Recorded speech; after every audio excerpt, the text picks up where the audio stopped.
예, 민주당 상황, 전당대회 많은 것들이 궁금한데요. 강덕구 더불어민주당 최고위원 오늘 모시고 이야기 좀 나눠보도록 하겠습니다. 최고위원님 어서 오십시오. 예, 안녕하세요. 강덕구입니다. 예, 반갑습니다. 예, 반갑습니다. 예, 저는 뭐 화면에서만 뵀습니다. 예. 자, 정청래 전 대표가 이제 사퇴하고 예, 예. 전당대회 국면이 본격화하고 있어요. 지금 현재 민주당 지도부는 어떤 상황입니까? 대표는 그만두고 최고위원들은 다 일을 하고 있는 거죠? 예, 최고위원은 현재 그대로 예. 있고요. 이현주 의원 한 분만 사퇴를 한 거죠. 그리고 당 대표는 원내대표가 직대를 하고 있습니다. 직무대행. 그렇죠. 예. 예. 8월 17일까지는 일종의 관령 체제가 전당대회를 잘 관리해야 하는. 예, 뭐 전당대회 관리도 중요하지만 예. 동시에 계속 현안들이 오고 있잖아요. 오늘부터 또 7월 임시국회도 시작되고 말이죠. 예, 그렇죠. 그렇기 때문에 그런 현안들을 직무대행 중심으로 최고위에서 최선을 다해서 나름 노력하고 있습니다. 예. 강덕구 최고위원이 아침 민주당 최고위원 회의 때 했던 이야기 조금 전에 영상으로 나갔는데 예, 예. 혹여 우리는 대통령이 달리는 동안 우리가 브레이크를 밟았던 거 아니냐. 또 하나 배 선장이 둘일 수는 없다. 이런 얘기를 하셔서 기자들이 당연히 이런저런 해석을 붙여서 기사를 썼잖아요. 예, 예. 강덕구 최고위원이 정청래 당시 대표를 향해서 비판적인 의견을 자기 정치하는 것 아니냐. 정청래 대표가 이재명 대통령의 가속 페달을 밟는 이재명 대통령을 향해서 브레이크를 밟은 것 아니냐고 얘기한 것 아니냐. 이런 해석 기사가 많았는데 실제로 그렇게 얘기하신 겁니까? 있는 그대로 말씀드리면 배 선장은 둘일 수 없다라는 건 2인 삼각이 되어야 된다. 2인 3각. 우리는 집권 여당이다. 예. 집권 여당은 이재명 정부와 운명을 항배한다. 그렇기 때문에 당 대표와 대통령은 2인 삼각. 뭐 이런 입장으로 말씀드린 거고요. 그렇기 때문에 당 대표는 이재명 정부가 제대로 일할 수 있도록 뒷받침해야 된다. 그런 부분에서 정청래 대표에 대한 아쉬움이 있다. 뭐 이런 메시지입니다. 예. 근데 아쉬움이라고 생각하기에는 표현이 좀 상당히 강했을 때도 있지 않았습니까?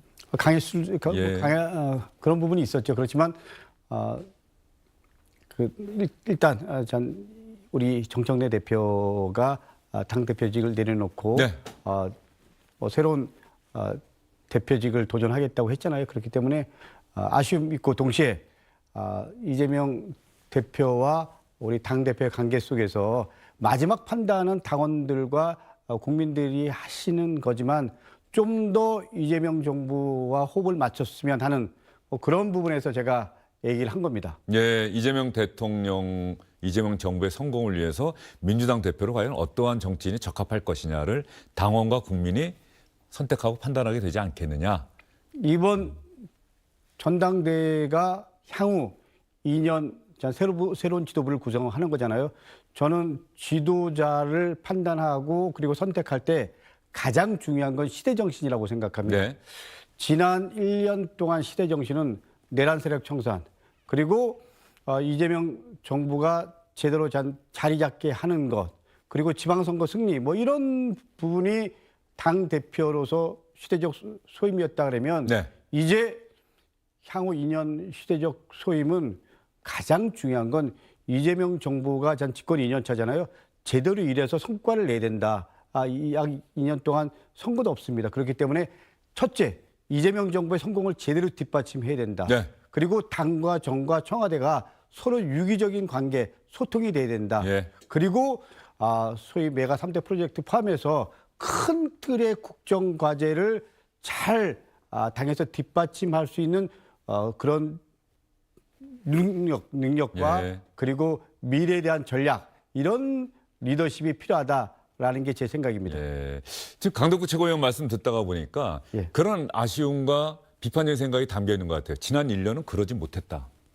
지난 1년은 역설적으로. 저는 정청래 대표가 나름대로 내란 세력 청산 그리고 검찰 개혁 이런 부분에서 역할이 있었다라고 생각합니다. 저는 조금 전에 말씀드린 예. 대로 지난 1년 동안 시대 정신에 정청래 대표가 한 부분이 있다.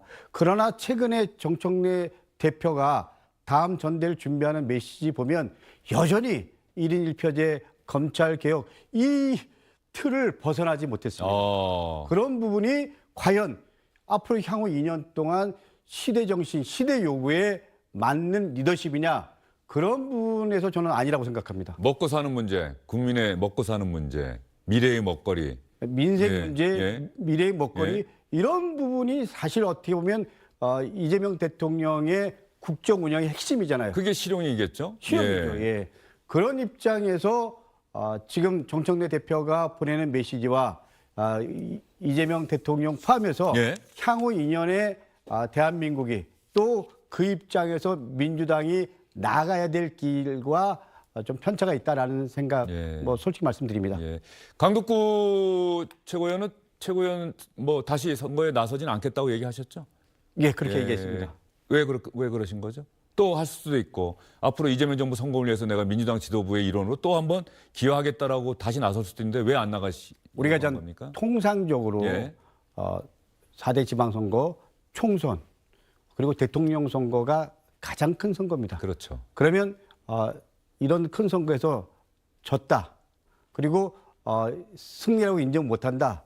이런 분위기면 지도부가 책임지는 겁니다. 네. 그렇기 때문에 저는 다음 선거에 출마할 자격이 없다. 그래서 출마 안 한다라고 얘기한 겁니다. 지방선거에서 국회의원 재보선까지 포함해서 졌다고 생각하시는 겁니까? 아니면 원하지 않는 소기의 성과를 거두지 못했다고 생각하시는 겁니까? 소기의 성과를 거두지 못한 면이 있죠. 예를 들면 예. 서울시장 포함해서 우리가 이겨야 될 곳에 이기지 못했습니다. 그렇기 때문에 결론적으로 말씀드리면 여론조사 결과 우리 시민들과 당원들의 생각도 그렇지만 저도 시민들과 당원들 입장과 같습니다. 이번 선거는 이기지 못했다. 저는 큰 틀에서 진 선거다. 아쉬움이 남는다라고 말씀드릴 수 있습니다. 그 선거 결과에 담긴 민심은 뭐라고 생각하세요? 저는 민주당에 대한 경고장이라고 생각을 하고요. 사실은 이렇습니다.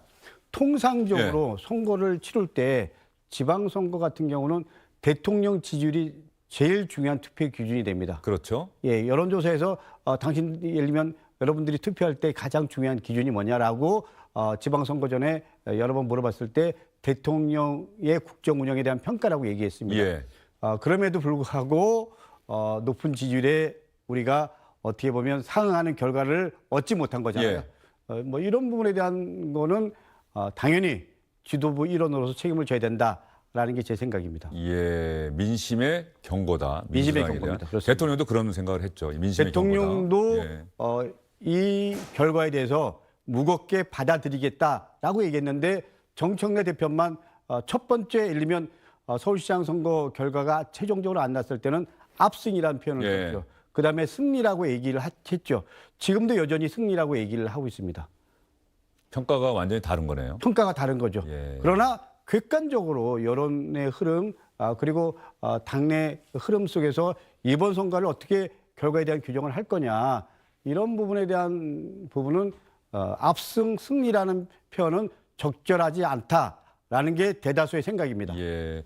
지도부의 일원이시기 때문에 가장 가까이에서 정청래 대표와 이런저런 이야기를 좀 많이 했을 것이고 그런데 지난 1년 동안 뭐 강덕구 최고위원이 된 이후로도 보면서 뭔가 청와대와 당이 이렇게 뭔가 비겁거리는 것 같다. 이래서는 안 되는데 하는 그런 장면들이 있었을 것 같은데. 저는 아쉬움이 있는 예. 게요. 사실 지도부는 늘 정무적 판단과 고민을 함께 해야 되거든요. 예. 그런데 대통령이 애국을 나가 계시거나 그렇죠.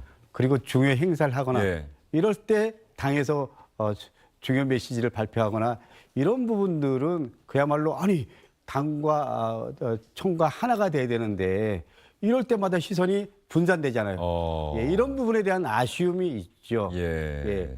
가령 뭐 그런 부분 포함해서 몇 예. 가지가 있는데 예, 그렇습니다. 예. 언젠가는 얘기하실 수 있는 일들이 있는 거죠? 저는 뭐 예. 당연히 시간 지나면 예. 좀 더 제가 그 당시에 느꼈던 정청래 대표가 현 대표였을 때 예. 느꼈던 부분들 얘기를 할 생각이지만 예. 어쨌거나 지금은 예. 그래서 조금 전에도 우리 정치 야담의 패널들도 그런 이야기 했는데 이게 정청래 전 대표가 연임이 된다면 이재명 정부 대통령은 완전히 초기에 레임덕이 오는 거다. 이런 평가까지 있고 또 반면에 정청래 전 대표는 이번에 나왔다가 떨어지면 본인의 정치 인생이 사실상 끝난다.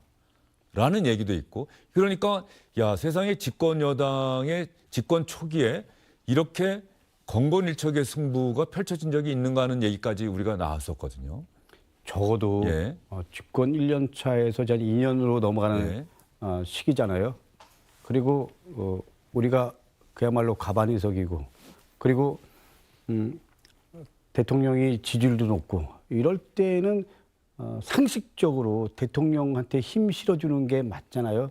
근데 아주 냉정하게 보면 정청래 대표가 되면 대통령의 레임덕이 온다. 이 말은 전 동의하지 않지만 예. 그만큼 이번 전당대회에 대한 규정이 예. 무섭잖아요. 예. 우리가 예. 대통령의 레임덕이 오는 네. 거를 바라는 분들이 있을까요? 저는 국힘의 일부 빼놓고요. 대통령의 레임덕 어떻게 하든지 우리는 힘을 실어줘야지. 그렇기 때문에 그런 프레임 자체가 맞지 않다고 생각을 해요. 예. 그럼에도 왜 정청래 대표가 되면 대통령 레임덕이 오지? 이 말에 대해서는 우리가 한번 무겁게 고민해봐야 된다고 생각합니다.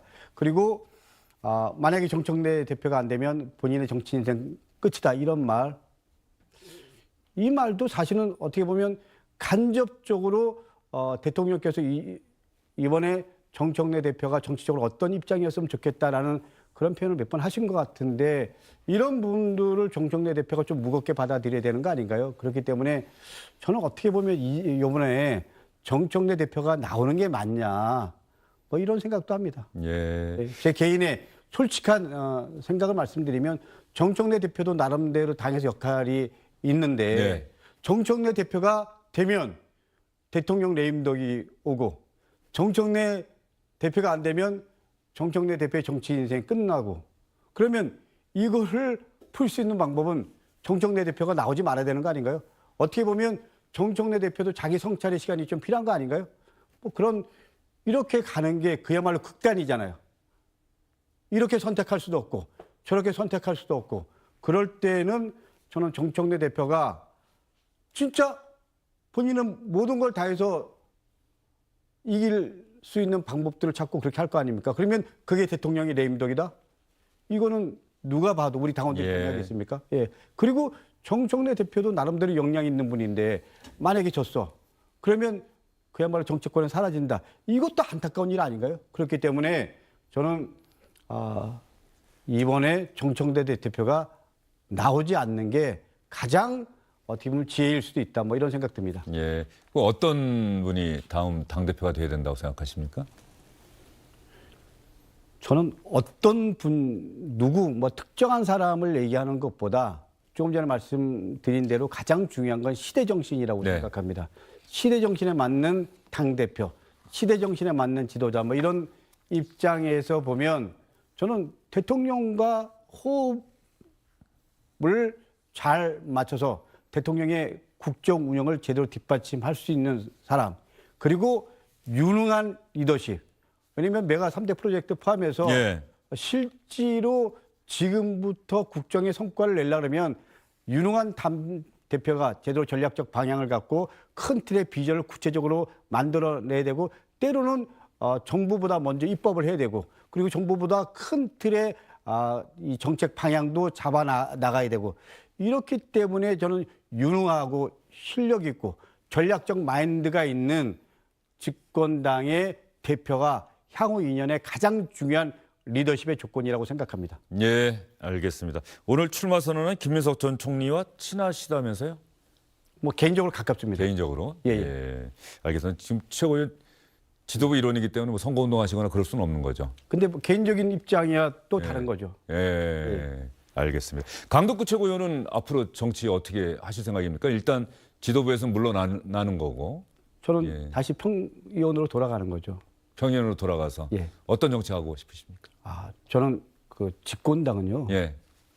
국가의 비전을 책임지고요. 예. 국민들의 삶을 책임지는 자리잖아요. 예. 그런데 어떻게 보면 윤석열 정권 3년 동안 싸웠잖아요. 예.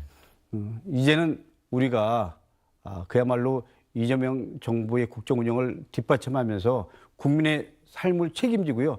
대한민국의 미래를 제대로 준비할 수 있는 정책과 의제 이런 것들을 잘 만들어 가는 것 그게 국민들이 바라는 거 아닐까라는 생각입니다. 그리고 절실한 마음으로 예. 청년들 포함해서 어떻게 보면 이 사회가 갈수록 빈부격차 포함해서 우리들이 고민해야 될 사회적 의제가 한두 가지가 아니잖아요. 예. 그런 부분들을 국회의원 300명이 한 가지 의제를 갖고 2년 동안 집중적으로 좀 나름대로 고민하고 그리고 그걸 통해서 성과를 만들어낼 수 있다면 전반기 2년, 후반기 2년, 4년 동안 2개, 그러면 600개라는 아젠다가 예. 나름대로 성과물 나올 수 있는 거 아닙니까? 저는 그렇게 가는 것이 당원들과 국민들이 바라는 민주당의 모습이라고 생각하고 의원들의 방향성이라고 생각합니다. 알겠습니다. 민주당 강덕구 최고위원과 인터뷰했고요. 오늘 못한 얘기는 다음 기회에 한번 다시 모셔서 이야기 들어보도록 예, 알겠습니다. 감사합니다. 잘 들었습니다. 예, 감사합니다.